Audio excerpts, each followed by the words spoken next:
Alright, so the notation for today's lecture is presented here. We're going to define or to use capital P of tau, or the distribution over taus given a specific policy. This will be the tau would be a trajectory.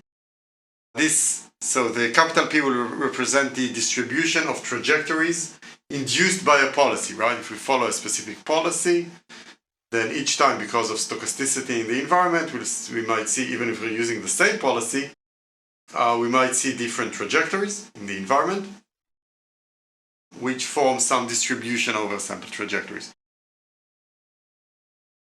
We're going to use ρ0 to represent the distribution of the initial state in our environment. We're going to use pi to represent a stochastic policy. In some cases it will be also a deterministic policy.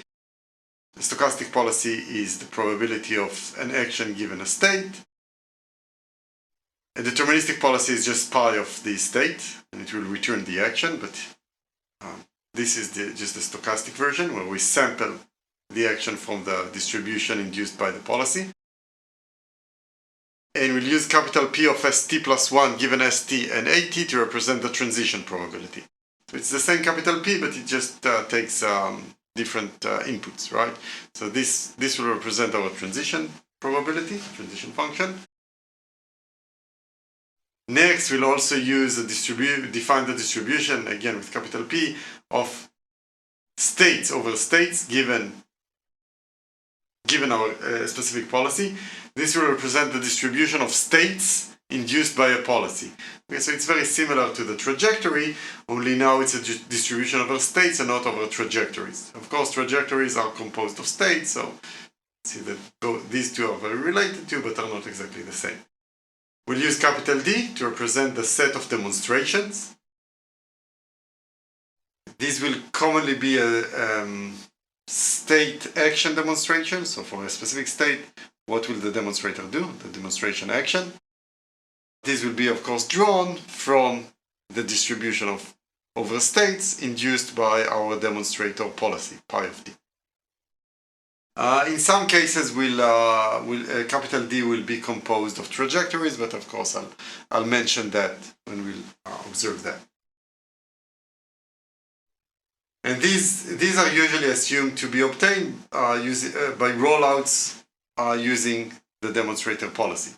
Right? For the offline case, if we have D, a demonstration set that is offline, that is provided with some demonstrations before we start training, and we can't collect more demonstrations, these are commonly assumed to be obtained by just observing our demonstrator policy, either in several rollouts in an episodic environment, or just by running in a continual environment. Okay, so we're going to look at 4 different solutions to perform imitation learning. Each one has its own pros and cons, and each one is trying to, let's say, resolve some drawbacks from the previous approaches. To start with, we look at a very basic, or I would say straightforward solution, which is behavioral cloning, where we learn to do exactly what the demonstrator showed us in a supervised learning way, and we'll see this usually doesn't work very well in stochastic environments, and we'll discuss that. Next, we're going to discuss direct or interactive imitation learning. In interactive imitation or direct imitation learning, we assume to be able to ask or to have access to the demonstration, not the internal structure of the policy, but we assume to be able to query the demonstrator. So we have a new state, and we would like to ask the demonstrator what action we should perform, or what the demonstrator would have done in a specific state. This is known as direct or interactive imitation learning. Next, we're going to discuss inverse reinforcement learning. In inverse reinforcement learning, we reduce the imitation learning task into a reinforcement learning task by trying to learn the demonstrator's objective, or the reward function of our demonstrator, And then we use that reward function to train a policy that optimizes the same objective using just reinforcement learning algorithm.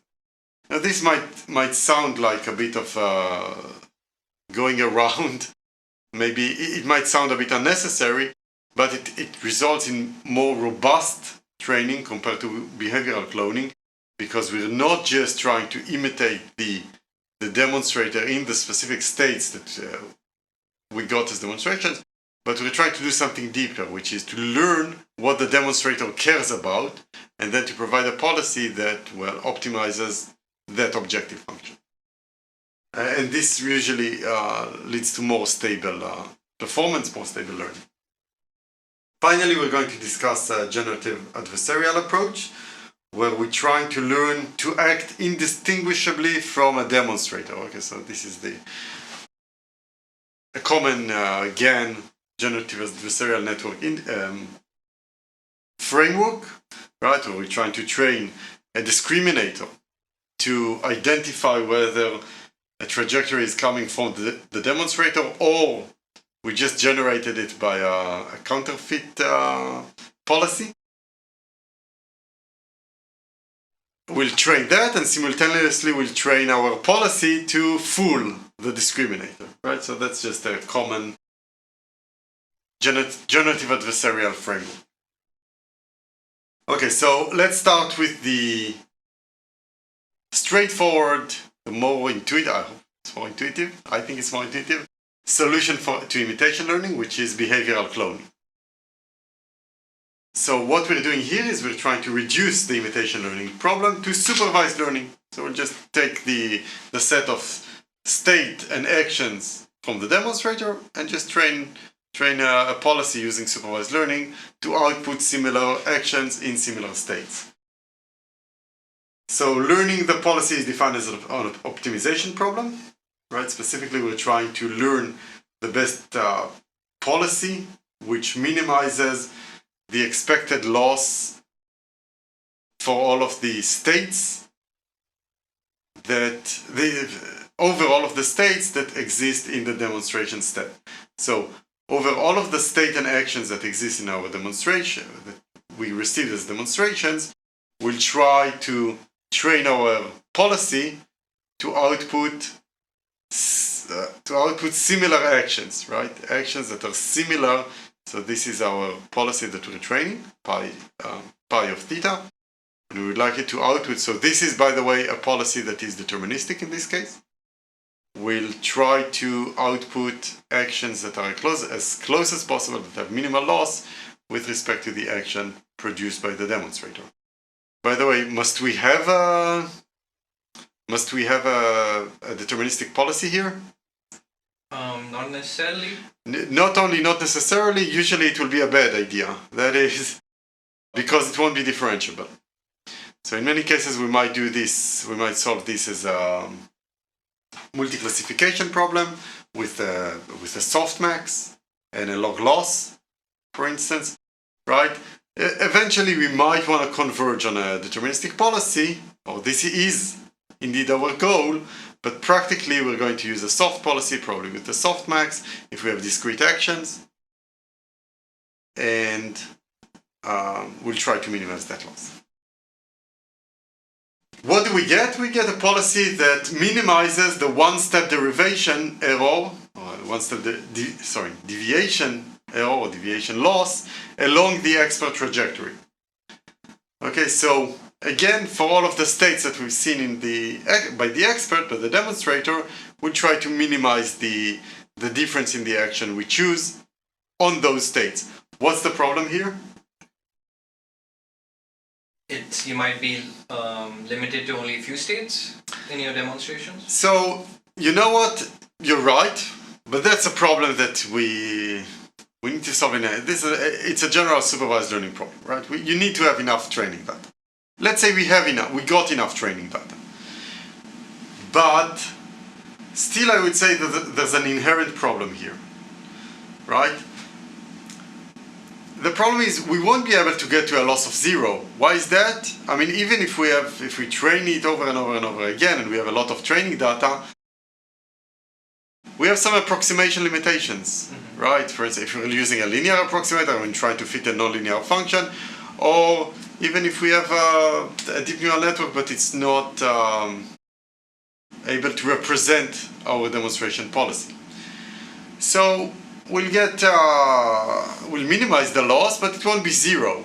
So what's the problem with minimizing over states that were obtained by the expert policy, by the demonstrator policy? They wouldn't necessarily match the states of the control policy? That's correct. We don't, so we minimize this, but we can't reach zero, right? So the policies are different. We have the best policy we can under our approximation limitations, but it's not the same policy. Meaning that the state distributions that we're going to see might not be exactly the same. So, sure, we're minimizing, we're imitating the demonstrator on those states that the demonstrator produces, but then in practice we might see other states, and those are the states that we really care about, the states that we're going to encounter, right, while applying the policy that we're training. So indeed, this solution does not generalize. The learned policy is clueless when state outside of the demonstration set is encountered, and we will encounter them.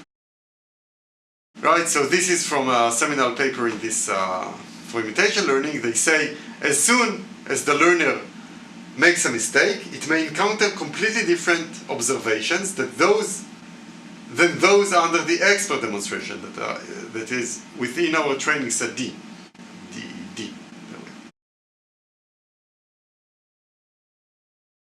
Leading to compounding of errors, right? Which is a problem because once we reach a state that we have never seen before, then probably we'll take the wrong action because we didn't train on that. I mean, not probably, but there is some likelihood that we'll take a different action, a wrong action, and then from that point we'll just collapse, the performance will collapse. And indeed this is what happens. So let's see a simple case where they trained a simple driving agent in a simple game using behavioral cloning. So you see, and the demonstrator mainly stayed in the middle of the road. And you see, as long as the car stays mostly in the middle of the road, it's fine. But in a second it will get to a situation that maybe you didn't see before, like driving more towards the outskirts of the road, the boundaries of the road. One second.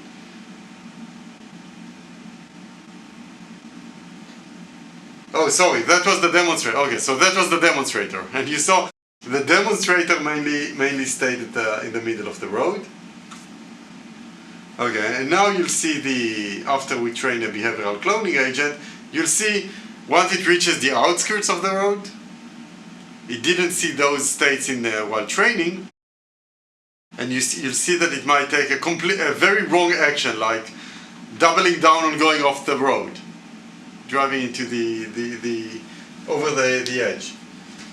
So all the training in this happens offline, right? Not using the simulation environment. Yes, that's right. Okay. All of the training here is performed offline, as in supervised learning, right? So you take all of your data set and minimize the loss on that data set, and then you apply that policy, the policy that minimizes the loss on the training data. Well, and you saw what happens once you reach a situation where you didn't see in the training data, then it might take an unexpected action.